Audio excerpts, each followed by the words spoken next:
ہم بالکل نہیں سمجھ پا رہے ہیں کہ ہم کس دور میں جی رہے ہیں۔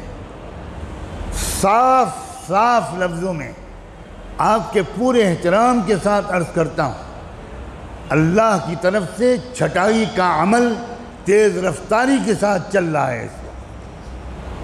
کروڑوں میں چند ہوں گے جن کو اللہ ایمان والا تسلیم کرے گا، باقی سب اسلام سے نکلیں گے، مرتد ہوں گے، منافقین کے ساتھ دیں گے اور دجال کی فوج میں شامل ہوں گے۔ یہ اس وقت کی بات کہہ رہا ہوں، سینکڑوں حدیثوں کی روشنی میں کہہ رہا ہوں۔ یہ عام زمانہ نہیں ہے، یہ لفظ بولتے ہوئے مجھے تو کم سے کم 20-25 سال ہو گئے۔ یہ تبدیلی کا زمانہ ہے، اور جب بھی تبدیلی کا دور ہوتا ہے تو پہلے چھٹائی ہوتی ہے۔ لِيُمَحِّصَ اللَّهُ الَّذِينَ آمَنُوا وَيَمْحَقَ الْكَافِرِينَ لِيَمِيزَ اللَّهُ الْخَبِيثَ مِنَ الطَّيِّبِ وَيَجْعَلَ الْخَبِيثَ بَعْضَهُ عَلَى بَعْضٍ فَيَرْكُمَهُ۔ یہ ہے وہ دور کہ اللہ تعالیٰ اصلی اس مسلمان کو الگ کر دیں گے، اور وہ بہت تھوڑے ہوں گے۔ اچھی طرح ذہن میں رکھیے، بہت تھوڑے ہوں گے، اور بقیہ سارا میل کچھ ہے۔ ابھی تو ہم لوگ سب آپس میں ملتے جلتے رہتے ہیں، کوئی نہیں پہچانتا کسی کو، اور کوئی کسی کو پہچان ہی نہیں سکتا، مگر اپنے آپ کو ہر شخص پہچان سکتا۔ ہم دوسروں کے پر نظر رکھتے ہیں، کبھی اپنے بارے میں نظر نہیں رکھتے۔ نفاق کی علامتیں کیا ہیں؟ جسے منافق کہتے ہیں۔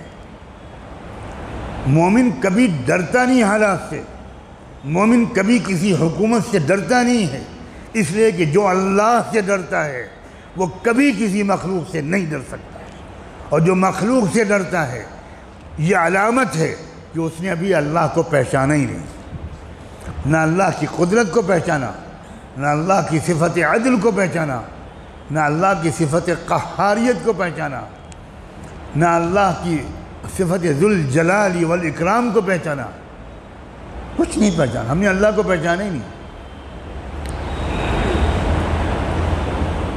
جس کو ہم ایمان کہتے ہیں وہ ایمان نہیں ہے۔ ایمان کلمہ پڑھنے کا نام نہیں ہے، ایمان توحید و رسالت کا اقرار کرنے کا نام نہیں ہے۔ توحید و رسالت کے اقرار کرنے کا نام اسلام ہے، ایمان نہیں ہے۔ ایمان دل سے اللہ کو اس طرح پہچاننے کا نام ہے جس طرح اللہ کی ذات ہے، کما ہوا بِأَسْمَائِهِ وَصِفَاتِهِ، اس طرح پہچاننا جیسا اللہ کو پہچاننا چاہیے۔ آپ اپنی ماں کے ساتھ بدسلوکی کرتے ہیں، بے ادبی کرتے ہیں، اور کوئی آپ سے پوچھے کہ آپ کی کون ہے، آپ کہیں میری ماں ہے، تو یہ ماں کو پہچاننا ہوا؟ کسی جج کے فیصلے کو آپ قبول نہیں کرتے، کسی عدالت کے فیصلے کو آپ قبول نہیں کرتے، بغاوت کرتے ہیں۔ آپ سے پوچھا جاتا ہے یہ کون صاحب ہیں، آپ کہتے ہیں یہ تو چیف جسٹس ہیں، یہ تو جج ہیں۔ آپ ان کے فیصلے کو نہیں مانتے، ان کی طاقت و پاور کو نہیں مانتے، ان کے اختیارات کو نہیں مانتے، تو یہ آپ کا کہنا کہ یہ جج ہیں، یہ کیا ماننا ہوا جج کا؟ ایسا جج کا ماننے والا چاہے صبح سے شام تک تسبیح لے کے بیٹھے، آپ جج ہیں، آپ جج ہیں، آپ جج ہیں، مسٹر کھنہ آپ جج ہیں، مسٹر شرما آپ جج ہیں، مسٹر کھنڈیوال آپ جج ہیں، 1000 تسبیح کا وظیفہ پڑھے ہر نماز کے بعد، لیکن عدالت کا فیصلہ نہ مانیں، آپ بتائیں کون سی جیل میں ڈالا جائے گا؟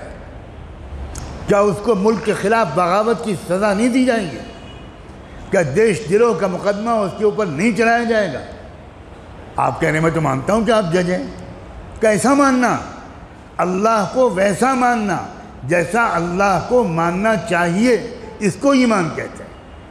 اور جو اللہ کو اس طرح مانتا ہے، اللہ کو جانتا ہے، اللہ کو پہچانتا ہے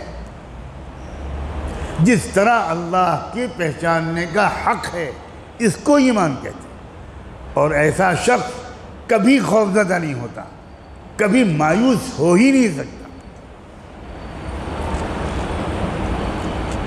ہر شخص ڈرا ہوا ہے، ہر شخص پریشان، عجیب صورتحال نظر آ رہی ہے، بڑی خطرناک صورتحال ہے۔ اور اگر میں اس وقت یہ بات آپ سے نہ کہوں تو میں گنہگار ہوں گا، میں پکڑا جاؤں گا اللہ سے، کہ جو اصل بات کہنے کی تھی وہ کہی نہیں۔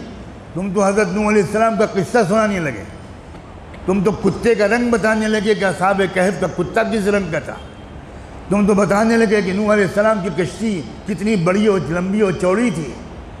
یہی آج کل ہمارے بیانات کا موضوع بنا ہوا ہے۔ کوئی صاف بات کرتا ہی نہیں، کوئی کھری کھری سناتا ہی نہیں، اس لیے کہ اس کے مدرسے کا چندہ بند ہو جائے گا۔ یہ بالکل آخری موقع ہے اپنے ایمان کو صحیح طور پر بنانے کا، لکھ لیجئے کہ یہ آخری موقع ہے۔